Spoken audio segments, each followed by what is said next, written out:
Hello दोस्तों, मैं आज आपको सुनाने जा रहा हूँ यीशु की जन्म की कहानी। हजारों साल पहले की बात है।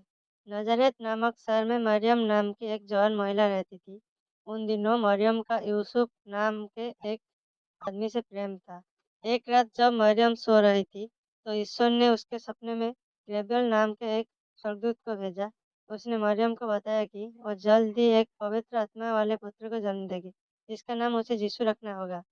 जब यह बात मरियम ने अपनी साथी यूसुफ को बताई, तो बदनामी के डर से इस खबर को सुनते ही यूसुफ ने मरियम से अलग होने का फैसला कर लिया। यह जानकर ईश्वर का वही स्वर्गदूत यूसुफ को उसके सपनों में मिला और उसे बताया कि मरियम एक पवित्र आत्मा को जन्म देगी, इसलिए उसे मरियम से शादी करनी चाहिए और उसके साथ रहना चाहिए। उस स्वर्गदूत की बात सुनकर यूसुफ ने ऐसा ही किया। उन दिनों नजारेत शहर पर रोमन साम्राज्य का हिस्सा हुआ करता था।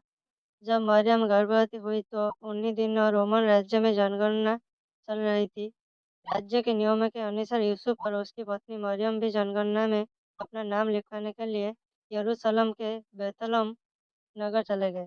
हालांकि बेतलहम में उन्हें रहने के लिए कोई स्थान नहीं मिला, जिस वजह से वे दोनों एक गौशाला में रुक गए।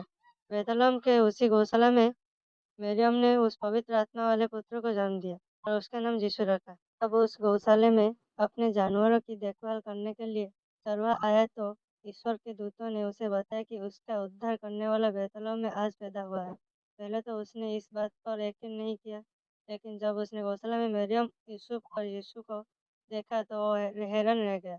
वहीं यीशु के जन्म के समय आसमान में एक तेज चमकता हुआ सितारा भी दिखाई दिया था।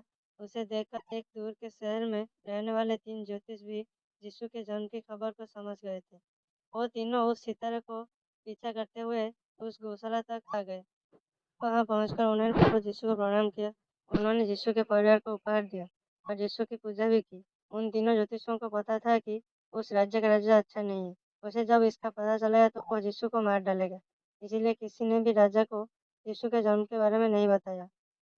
कुछ दिनों के बाद यूसुफ के सपने में एक परी आई, जिसने बताया कि राजा हेरोदेस यीशु को मारने का योजना बना रहे हैं। इसलिए वो अपनी पत्नी मरियम और पुत्र यीशु के साथ मिस्र चला गया। वहीं जब दुष्ट राजा हेरोदेस को यीशु की कोई जानकारी नहीं मिली, तो उसने बेतलहम के सभी छोटे बच्चों का मारने का आदेश दे दिया।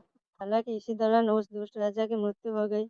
इसके बाद यीशु ने अपने परिवार के साथ मिस्र को छोड़ दिया और तीनों ने इज़राइल की यात्रा की। इसके बाद उन्होंने अपना पूरा जीवन नज़ारेत में गुजारा।